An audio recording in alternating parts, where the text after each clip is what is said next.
अहो जाऊबाई, सगळ्या बायका आपल्या नवऱ्याला त्रास देतात. आपण पण आपल्या नवऱ्याला त्रास देतोय. आजपासून आपल्या नवऱ्याला आपण अजिबात त्रास द्यायचा नाही. होय जाऊबाई, आपण पण आपल्या नवऱ्याशी प्रेमानं वागायचं आणि ते म्हणतील तसंच करायचं. होय होय, आता आपणच आपल्यात बदल करूया.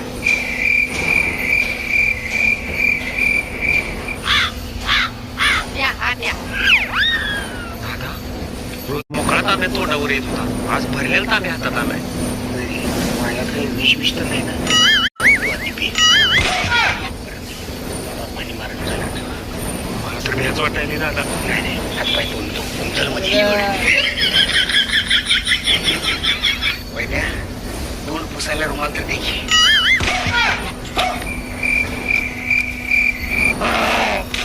काय झालं? आम्ही सांगून डोकं दाबत आहे की मला